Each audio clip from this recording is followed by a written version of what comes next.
हिंदी सक्तीच्या मुद्द्यावर मनसेनं आता सरसंघचालक मोहन भागवत यांना पत्र लिहिलेलं आहे। हिंदी सक्तीच्या मुद्द्यावर संघानं भूमिका स्पष्ट करावी अशी मागणी मनसेनं केलेली आहे। पत्रातून मनसेनं महाराष्ट्र आणि मराठ्यांच्या इतिहासाची आठवण सुद्धा संघाला करून दिली। तब्बल 200 वर्ष हिंदुस्थानावर मराठ्यांचं राज्य होतं, विसरलात का अशी आठवण मनसेनं करून दिली।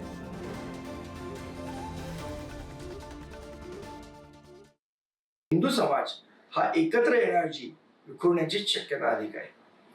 राष्ट्रीय स्वयंसेवक संघाला एक वैचारिक अधिष्ठान आहे आणि विचारांच्या आधारावर उभी झालेली ही संघटना आहे, म्हणूनच हे सगळं सांगण्याचं धाडस करीत आहे। हिंदू धर्मामध्ये फूट पडण्याच्या कृतीला आपण चाप बसवाल असा आमचा ठाम विश्वास आहे, म्हणून हा पत्र प्रपंच जर आपण वेळ दिली तर प्रत्यक्ष भेटून आपल्या समोर भावना व्यक्त करायला नक्की आवडेल।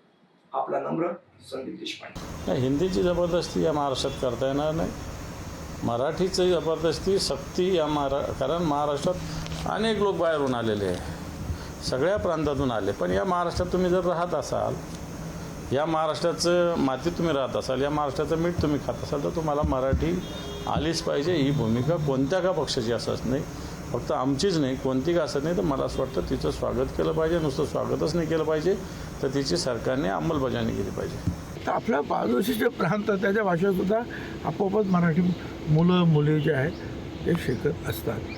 मला असं वाटतं की तज्ज्ञांचं सुद्धा आपण सगळ्यांनी ऐका, बसा आणि मग विचार करा की कंपल्शन शिकणं वेगळं आहे आणि कंपल्शन करणं त्या गोष्टीचं, हे कंपल्शन करायचं मराठी भाषेचं करा, कंपल्शन सायन्सचं करा, कंपल्शन मॅथ्सचं करा, कंपल्शन इतर इन्फॉर्मेशन टेक्नॉलॉजीचं करा। शिकवू ना पहिलीपासून दुसरीपासून चौथीपासून त्यांना सगळ्या इन्फॉर्मेशन टेक्नॉलॉजी अमुक जे काय असेल की नवीन जी दालनं उघडलेली आहेत, आमच्या वेळेला ते नव्हतं।